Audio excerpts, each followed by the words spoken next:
अभी जो चुनाव हुए और उसमें दो ऐसे नैरेटिव गढ़े गए। एक नैरेटिव था बीजेपी सत्ता में आएगी तो संविधान बदल देगी। दूसरा नैरेटिव था जो दलितों में फैलाया गया, जो मैं खुद दलित हूँ, कि जब बीजेपी आएगी तो दलितों का, आदिवासियों का, बैकवर्ड्स का आरक्षण छीन लेगी। ये नैरेटिव बने और बड़ा इसका प्रचार प्रसार हुआ। महोदय, ये नैरेटिव हमारे यहाँ तो बनाया ये कांग्रेसी भाइयों ने, वामपंथियों ने, टीएमसी ने, लेकिन कहीं नहीं कहीं ये विदेश से जुड़ा था, डीप स्टेट से। डीप स्टेट वो इंटरनेशनल शक्तियाँ हैं जो भारत को प्रगति नहीं देख पाती और हर तरह से फंडिंग करती हैं, गुमराह करती हैं, और इस तरह उनका एक ही ऑब्जेक्टिव था, मोदी हटाओ। और उसी में ये दो नैरेटिव ये चला। महोदय, जहाँ तक संविधान की बात है, मैं बड़ा लकी रहा कि जब मैं सिविल सर्वेंट हुआ और पहले 4 महीने इंडियन फॉरेस्ट सर्विस में 1 मार्च 77 को देहरादून फॉरेस्ट एकेडमी में, उस समय चुनाव के रिजल्ट आ रहे थे, जनता पार्टी जीत रही थी और हम सब लोग खुशी मना रहे थे। 4 महीने बाद मैं सिविल सर्वेंट में हो गया आईपीएस ऑफिसर। तो जो मसूरी एकेडमी में आया तो हम लोगों को हमारे लॉ इंस्ट्रक्टर 2 जजमेंट पढ़ाते थे। एक था गोलकनाथ केस और दूसरा केशवानंद भारती केस। ये हम लोगों को उस समय पढ़ाए जाते थे। और क्या था गोलकनाथ केस? संसद ऐसा कोई परिवर्तन संविधान में नहीं कर सकती जिससे यहाँ के सिटीजन के फंडामेंटल राइट्स कर्टेल हो जाए। फंडामेंटल राइट्स पर था। उसके बाद केशवानंद भारती के बहुत 13 जजेस की बेंच थी, वो हुआ। उन्होंने कहा आप संविधान का बेसिक स्ट्रक्चर नहीं बदल सकते। ये केशवानंद भारती केस था। लेकिन कांग्रेस पार्टी ऐसी पार्टी थी जो उनके जड़ों में, उनके डीएनए में तानाशाही थी, और वो चीज़ें उस समय की प्रधानमंत्री वो बर्दाश्त नहीं कर पाई। और इमरजेंसी हम सब लोगों ने देखा है। जब 25 जून 75 को इमरजेंसी लागू हुई, उस समय मैं इलाहाबाद यूनिवर्सिटी में एमएससी प्रीवियस का छात्र था। जगमोहन सक्सेना जी का जजमेंट, सुर्खियां बनी थी। अब तो तमाम मटेरियल है कि उस समय कांग्रेस पार्टी ने धमकाया गया जगमोहन सक्सेना जी को, और कहीं से आया उनके पास कि अगर आपने कोई विपरीत जजमेंट दिया तो अपनी पत्नी से कह दीजिए अगला करवा चौथ का व्रत ना रखें। जगमोहन सक्सेना जी ने बड़ा मार्मिक स्टेटमेंट दिया कि सौभाग्य से, उन्होंने सौभाग्य शब्द इस्तेमाल किया, मेरी पत्नी का 3 महीने पहले देहांत हो गया है। तो ये हाल था उस समय कांग्रेस पार्टी को, जुडिशरी को धमकाया जाता था। महोदय, उसके बाद शुरू हुआ कमिटेड ब्यूरोक्रेसी, तो उन्होंने बना ही दिया था, लेकिन दूसरा शुरू हुआ कमिटेड जुडिशरी। वहां पर यह हाल था। मैं एक एग्जाम्पल देना चाहूंगा कि कमिटेड जुडिशरी का ये हाल था, politician to judiciary to politician. वो किस्सा है जस्टिस बहरुल इस्लाम। जस्टिस बहरुल इस्लाम साहब आसाम के थे और वो 62 में राज्यसभा में आए, 68 में दोबारा वो राज्यसभा में आए। बीच में कांग्रेस पार्टी से आसाम में चुनाव भी लड़े। उसके बाद राज्यसभा के मेंबर थे। 72 में उन्होंने इस्तीफा दे दिया और वो हो गए, कांग्रेस पार्टी ने, इंदिरा जी ने उनको बना दिया हाई कोर्ट जज, गुवाहाटी हाई कोर्ट। सीधे पॉलिटिशियन से, और वो गुवाहाटी हाई कोर्ट के चीफ जस्टिस के पद से रिटायर हुए। उसके बाद रिटायर होते हैं, उसके बाद वो फिर आ जाते हैं राज्यसभा में। 72 में फिर इस्तीफा देते हैं, और जब वहाँ से रिटायर होते हैं तो 9 महीने बाद रिटायर होने के बाद उनको सुप्रीम कोर्ट लाया जाता है। सुप्रीम कोर्ट में वो जज बनते हैं। और एक जगन्नाथ मिश्रा जी का, बिहार के चीफ मिनिस्टर थे, करप्शन केस था, उसमें उन्होंने उनके फेवर में जजमेंट दिया और जजमेंट देने के बाद फिर इस्तीफा दे दिया और उसके बाद राज्यसभा आ गई। तो ये हाल था जिसको कहते थे कमिटेड जुडिशरी। तो ये संविधान में जो परिवर्तन किए गए, जुडिशरी में जस्टिस A.N. रे कैसे चीफ जस्टिस ऑफ इंडिया बने, ये हम सभी लोगों को मालूम है। तो वहाँ ये कल्चर चला जुडिशरी को धमकाने का, कमिटेड जुडिशरी का, और उसका नंगा नाच खेला गया। संविधान बाबा साहब ने बनाया और ये जो उन्होंने नैरेटिव गढ़ा, तो दलितों में जानते थे इन नैरेटिव में कि दलित जहां संविधान, पूरा देश संविधान को कमिटेड है, लेकिन चूंकि दलित बाबा साहब के लिए बड़ा भावनात्मक रुख रखता है, तो ये जब बात बताई जाती थी कि साहब संविधान बदला जा रहा है, तो ये इसका बड़ा नकारात्मक प्रभाव पड़ा। संविधान में जो हालत किया कांग्रेस ने, उसका मैंने एग्जाम्पल दे चुका हूं। इमरजेंसी, इससे बड़ा कलंक कुछ नहीं हो सकता। लोकतंत्र का सबसे बड़ा कलंक, संविधान पर सबसे बड़ा हमला, जहां लाखों में लोग बंद कर किए गए और तमाम नेता ऐसे थे बड़े बड़े, चाहे उसमें भी हमारे बीजेपी के उस समय बड़े बड़े समाजवादी पार्टी के नेता जयप्रकाश नारायण जी, मुलायम सिंह जी, ये सभी लोग जो है, जॉर्ज फर्नांडीज जी, ये बंद हुए। और अभी मुझे एक सीन दिखाई पड़ रहा था बड़ा, कि जहां कांग्रेस संविधान लिए हुए और झूठ बोल रही थी कि संविधान जो है बीजेपी बदल देगी। जहां ये झूठ बोल रहे थे, वहीं पर पीछे पीछे हमारे समाजवादी पार्टी के भाई लोग भी तख्ती लिए खड़े थे।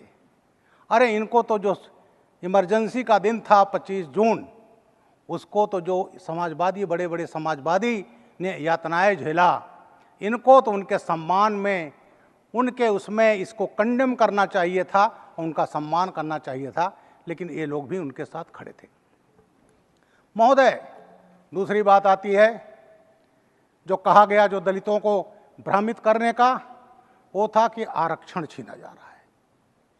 आरक्षण, बाबा साहब संविधान निर्माता खुद दलित थे, उन्होंने दलित की वेदना झेली थी और उसके बाद संविधान बना। 61 में नेहरू जी ने एक पत्र लिखा सभी मुख्यमंत्रियों को कि मुझे आरक्षण पसंद नहीं है। उस समय आरक्षण केवल अनुसूचित जाति, अनुसूचित जनजाति का था।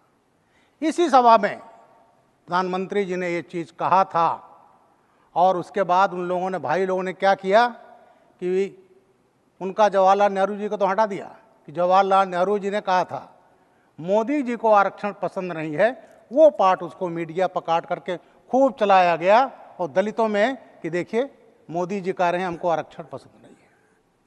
दूसरा महोदय कहना चाहता हूं, चूंकि मैं सीधे उससे जुड़ा रहा, अलीगढ़ मुस्लिम यूनिवर्सिटी। अलीगढ़ मुस्लिम यूनिवर्सिटी बनी 1920 में bye act of British parliament. उसके पहले 1916 में बनारस हिंदू विश्वविद्यालय बना, वो भी act pass by British parliament. Banaras Hindu university आरक्षण देती है, पहले दलितों आदिवासियों को, अब तो गरीब सवर्णों को भी और ओबीसी को। लेकिन वही अलीगढ़ मुस्लिम यूनिवर्सिटी, लोगों में बड़ी भ्रांति है कि साहब ये माइनॉरिटी यूनिवर्सिटी से, नॉट अ माइनॉरिटी यूनिवर्सिटी। इस यूनिवर्सिटी की जो जमीन है वो राजा महेंद्र प्रताप ने दिया था। इसमें जहां नवाबों ने पैसा दिया, राजा विजयनगरम, महाराजा पटियाला, महाराजा दरभंगा, इन तमाम हिंदू नवाबों ने भी, राजाओं ने भी पैसा दिया और अलीगढ़ मुस्लिम यूनिवर्सिटी जो नॉट ए माइनॉरिटी यूनिवर्सिटी, इसको जब डिबेट हुआ संविधान सभा में, बड़ा लंबा डिबेट है, उसको आप देखेंगे तो सब मिल जाएगा। लेकिन आज़ादी के बाद संविधान लागू हुआ, लेकिन अलीगढ़ मुस्लिम यूनिवर्सिटी ने आज तक रिजर्वेशन नहीं दिया। और ये केवल कांग्रेस की दादागिरी थी कि सब कुछ होने के बाद ये नहीं दिया गया।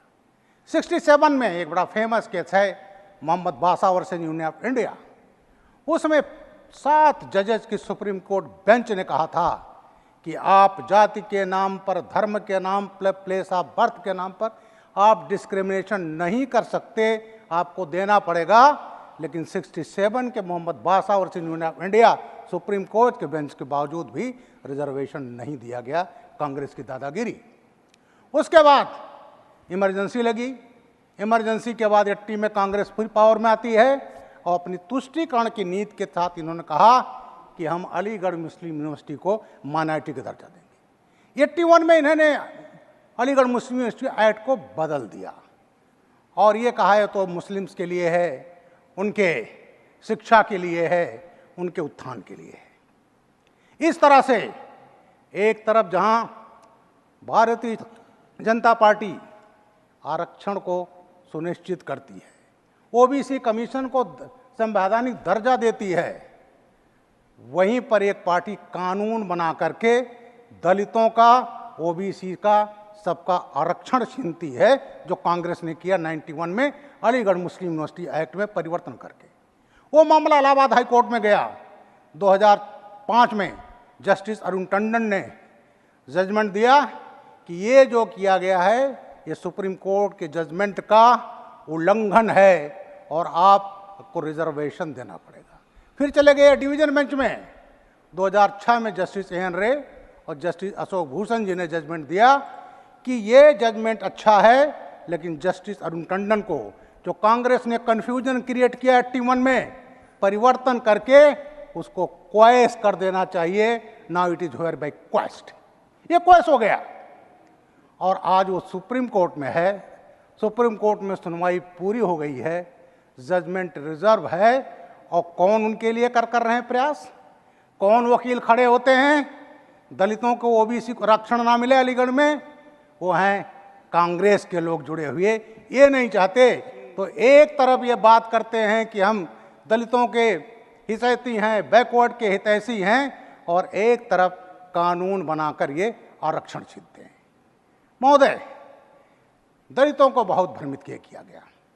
अभी आप जानते होंगे कि अभी जो सीए पास हुआ 2019 में, संविधान संशोधन अधिनियम, उसमें सबसे ज़्यादा अगर लाभान्वित हुए हैं तो एससी और एसटी लाभान्वित हुए हैं। अभी उनको जो है नागरिकता मिलना शुरू हो गया है।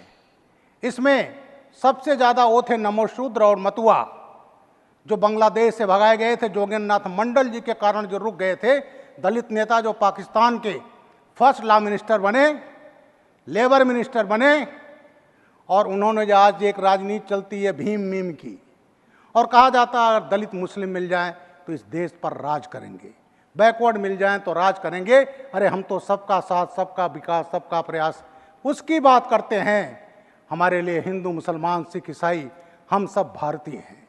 लेकिन ये जो राजनीति चली, उसी में मंडल जी बड़े विद्वान थे, बाबा साहब के बाद वो भी, और वो कंबाइंड बंगाल में लॉ मिनिस्टर रहे, कैबिनेट मिनिस्टर थे। और 1946 में जब इंटरिम गवर्नमेंट बनी नेहरू जी के अंडर में, तो भारत के अविभाजित भारत के लॉ मिनिस्टर थे। उन्होंने बाबा साहब की बात नहीं मानी। उन्होंने कहा बाबा साहब हमारे दलित इस्लामिक कंट्री में बहुत अच्छे रहेंगे, और वो पाकिस्तान का ऑप्शन दिया, वहाँ के लॉ एंड लेबर मिनिस्टर बने। लेकिन जो हाल उनकी वजह से पाकिस्तान में हुआ, जो कत्लेआम हुआ, क्योंकि दलित वहाँ रुक गए थे, और उसके बाद वो खुद 8 अक्टूबर सन 1950 को 3 साल में भाग आए। जब वो भाग आए तो दलितों में भगदड़ मची। उनको बसाया गया आसाम में, बंगाल में, और उत्तर प्रदेश में भी। मैं एक जिले का एसपी था, 86 से 88 में गया तो उनके बीच में भी, और वो था पीलीभीत। अकेले पीलीभीत में इस समय 2.5 लाख दलित बंगाली हैं, नमोशूद्र मतुआ, उनको बसाया गया। कांग्रेस ने कभी उनको नागरिकता देने की नहीं सोची, और उनको अगर नागरिकता दिया है तो दिया है नेहरू जी तो विरोध करते थे, माननीय नरेंद्र मोदी, माननीय अमित शाह जी ने जो सीए लाया, तो सीए में उनको आज नागरिकता मिली। आज वो भारत के नागरिक हैं, और उसका विरोध कौन कर रहा था सीए का? कांग्रेस। यहीं आपके दिल्ली में महीनों चला, लखनऊ में घंटा घर पर चला, कांग्रेस के लोग हाजिरी देते थे, और अरविंद केजरीवाल जी तो खैर यहाँ के मुख्यमंत्री रहे, यहाँ की आप पार्टी, उनका तब सब प्रायोजित ही था, तो वहाँ विरोध होता था सीएए का। अरे सीएए का विरोध, जो टोटल नागरिकता मिली है, जो अफगानिस्तान, पाकिस्तान और बांग्लादेश से भगाए गए हिंदू, सिख, ईसाई और जैन सब, उसमें जो नागरिकता मिली है 70 से 75% दलित हैं, अनुसूचित जाति जनजाति के हैं। इसलिए इन विरोधी पार्टियों के कहने का हक नहीं है कि ये अनुसूचित जाति, एससी, एसटी, ओबीसी के हितैषी हैं महोदया। तो ये जो है विरोध किसका कर रहे थे? दलित का, आदिवासी का, बैकवर्ड का। और यहाँ क्या बोलते थे? आरक्षण छीन लेंगे। तो ये जो नैरेटिव इन्होंने गढ़ा वो इतना भ्रमित किया गया। लेकिन ये काठ की हंडी एक बार चढ़ती है महोदया, ये काठ की हंडी दोबारा नहीं चढ़ने वाली। जैसे हमारे कई मित्रों ने कहा, इन्होंने प्रिंटेड पेपर दस्तखत करके उसको माननीय राहुल गांधी जी का है दस्तखत, माननीय खड़गे जी का है, और कहा कि जैसे हमारी सरकार आ रही है 1 जुलाई से 8,500 और 1 साल में 1 लाख। और आज उस पर उन्होंने दिया कि आइएगा, और आज कांग्रेसी कार्यालयों में उनकी भीड़ लग रही, लाइए पैसा हमको। आज वो कुछ कर नहीं पा रहे हैं, दे नहीं पा रहे हैं। तो ये मूर्ख आप हमेशा नहीं बना सकते। इस देश की जनता जागरूक है।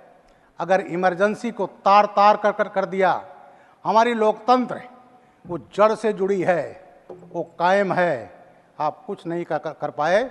और उसके बाद आज भी वो मौजूद। लेकिन इन कांग्रेसियों को, विरोधियों पार्टियों का कोई हक नहीं है कि संविधान की ये रक्षा करने वाले हैं। अरे संविधान को तो इन्होंने हमेशा तहस नहस किया है। माननीय राष्ट्रपति जी ने और एक चीज़ बड़ा टच किया है, और वो है criminal justice system. IPC, Indian penal code बना था 1860 में। कब बना था? जब 1857 में फर्स्ट वॉर ऑफ इंडिपेंडेंस हुआ। अंग्रेजों की नींव हिल गई। उन्होंने कहा भारतीयों को गुलाम कैसे बनाएं परमानेंटली, तो आया इंडियन पेनल कोड, भारतीय दंड संहिता। महोदया, जो क्रिमिनल जस्टिस सिस्टम अब बना, और मेरा भी थोड़ा जो योगदान है, क्योंकि मैं चेयरमैन रहा उसका, parliament standing committee on home affair, मेरे कमेटी से भी वो गुजरा है। अंग्रेजों ने बनाया था दंड देने के लिए भारतीय दंड संहिता, लेकिन भारतीय जनता पार्टी उसमें जो बना, एक्ट पास हुआ, जो 1 जुलाई से लागू होना चाहे, मुझे बड़ा गर्व महसूस हो रहा है, क्योंकि मैंने भी इसमें काम किया है। और उसमें रखा गया है भारतीय न्याय संहिता। हम दंड नहीं, न्याय दे रहे हैं। सीआरपीसी जो थी उसका नाम रखा गया भारतीय नागरिक सुरक्षा संहिता। हमारे कई कांग्रेसी मित्र कहते थे भारतीय नागरिक सुरक्षा मीन्स सिविल डिफेंस। हम कहा नहीं जनाब, सिविल डिफेंस नहीं। 1952 में हमारा संविधान लागू हो गया। 1950 में संविधान लागू होने के बाद जो संविधान प्रदत्त अधिकार हैं वो भारतीय नागरिकों को मिल जाने चाहिए था। इसलिए जो क्रिमिनल जस्टिस सिस्टम अंग्रेजों का दिया हुआ था, कांग्रेस तो जब आज़ादी आई है देश में, देश गणतंत्र बना, तो उसके पहले उनको इसको बदल देना चाहिए। लेकिन ये तो लोग खुद अंग्रेजी मानसिकता के हैं, अंग्रेजों के गुलाम रहे, गुलामी को स्वीकार, और वही चीज़ स्वीकार करते हैं कि आज वही कानून बना रहे जो अंग्रेजों को बनाया हुआ था। तो इन्होंने इसका हमेशा कोशिश किया कि ये ना हो, तो कहते हमने कहा नहीं साहब, ये है क्योंकि संविधान हमारा लागू हुआ, तो ये जो भारतीय नागरिक सुरक्षा संहिता, जो सीआरपीसी का अब नया नाम है, वो है संविधान प्रदत्त अधिकार जो देशवासियों को उनको देने का है। तीसरा है साक्ष्य अधिनियम। अब इसमें अधिनियम में मैं बताना चाहता हूँ कि अंग्रेजों के लिए इम्पॉर्टेंट था पैसा, देश को लूटना। उनको मानवाधिकार से कोई मतलब नहीं था। जलियांवाला बाग हो, तमाम इंसिडेंट, और किस तरह से व्यवहार करते थे। मसूरी में जाइए तो हम तो वहाँ ट्रेंड हैं, dogs and Indians are not allowed. वो मानसिकता उनकी थी। और इसके लिए जो है एक्ट बनाया। उस एक्ट में उनको 2 सबसे बड़ा जुर्म होता महोदया, मानववध, हत्या, मर्डर, और दूसरा होता है बहनों के साथ, महिलाओं के साथ बलात्कार। लेकिन बलात्कार कहाँ रखा उन्होंने? सेक्शन 376 इंडियन पेनल कोड, 376 नंबर उनकी वो प्राथमिकता नहीं थी। और मर्डर कहाँ रखा? 302। लेकिन अब जो नया भारतीय न्याय संहिता बना है महोदय, पहला चैप्टर है offences against women and children. इसमें जो बलात्कार की सजा दी गई है, अगर नाबालिग बच्ची है, 12 साल से कम है और गैंग रेप होता है तो सजा है फांसी की सजा। बलात्कार में आजन्म कारावास की सजा है और मिनिमम है 20 साल। तो ये सरकार जो कहती है हम महिलाओं की सुरक्षा करेंगे, महिलाओं का अधिकार देंगे, और हमने नारी शक्ति बंधन अधिनियम इसी पार्लियामेंट में पास किया है, उस पर खरी उतरती है। और जो नया एक्ट आ रहा है और 1 जुलाई से, उसमें महिलाओं के लिए पहला चैप्टर है offences against women and children. उसके बाद है ऑफेंसेज अगेंस्ट ह्यूमन बॉडी, जिसमें मर्डर है, उससे जितने रिलेटेड हैं। तो इसलिए ये जो एक्ट बने हुए हैं, इसमें हम लोगों ने एक ये किया है इस नए एक्ट में कि हमने न्याय देने का कहा है, दंड देने का नहीं। अब इसके बाद कई चीजें नई थी। एक था ऑर्गेनाइज क्राइम, बड़े बड़े माफिया बने। बॉम्बे के हमारे मुरली देवड़ा जी बोल रहे थे, आतंकवाद था, और वहाँ कौन कौन अंडरवर्ल्ड चलता था वो सभी जानते हैं। पूरे देश में था, अंग्रेजों के ज़माने में नहीं था। तो उसके बाद जो ऑर्गेनाइज क्राइम के खिलाफ एक्ट बनना चाहिए था वो नहीं था।